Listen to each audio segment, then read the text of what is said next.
నాకు కొంచెం ఫ్లెక్స్ ఉంది, కానీ దానికి ల్యాక్స్ ఉంది. వీడియోస్ వాళ్ళ మాకు వీడియోస్ వాళ్ళ మధ్య వీడియోస్ లేవు. యూట్యూబ్ వీడియోస్ చేయి, యూట్యూబ్ వీడియోస్ చేయమ్మా, చెయ్యి.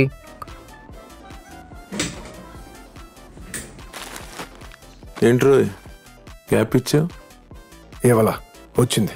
సరేలే, ఇంకేవన్నీ ఎందుకు కానీ టాపిక్ మాట్లాడుకుందాం.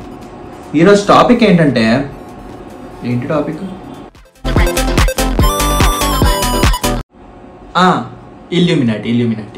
ఇల్యూమినాటి అంటే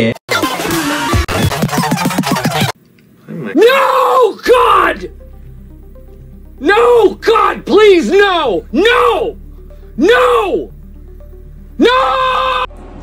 అండ్ ఈ ఇల్యూమినాటి అనేది ఎక్కడ పుట్టిందో తెలుసా? జర్మనీ. ఉపయోగం దేశానికి నీ వల్ల ఏదన్నా పని చేసుకోరా బేవకు. 1776లో ఒక ప్రొఫెసర్ ఆడమ్ అనే ఒక ప్రొఫెసర్ ఈ ఇల్యూమినాటిని స్టార్ట్ చేశాడు. ఆ తర్వాత అతను చాలా మందిని రిక్రూట్మెంట్ ప్రాసెస్లో చాలా మందిని చేర్చుకున్నాడు. ఈ ఇల్యూమినాటి అనేది చాలా ఫేమస్ ఆ టైంలో, కానీ ఎవరికి కనిపించేది కాదు. వీళ్ళు మొఖాలు మార్చేసుకుని మరీ బతికేవారు. అండ్ ఆల్సో వీళ్ళ పేర్లు అనేవి కూడా ఎవరికి తెలిసేవి కావు. ఒకవేళ వీళ్ళ మెంబర్ ఇంకో మెంబర్ని కలవడానికి కూడా స్వేచ్ఛ ఉండేది కాదు. అండ్ దాంతోపాటే ఒకవేళ ఒక మెంబర్ వెళ్ళి బయటికి మెసేజ్ కనుక ఏదైనా ఇల్యూమినాటి పాస్ చేస్తే వాళ్ళని చంపడానికి కూడా అస్సలు వెనకాడరు.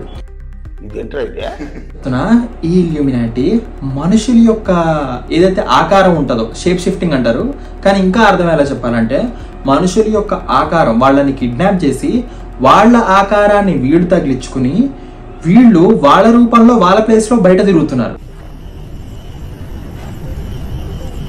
ఇలాంటి రూమర్ అనేది అసలు నేను గెస్ చేయలేంది, ఎందుకంటే ఇంత సీరియస్ సిచ్యువేషన్ ఉందా అని తెలియదు నాకు.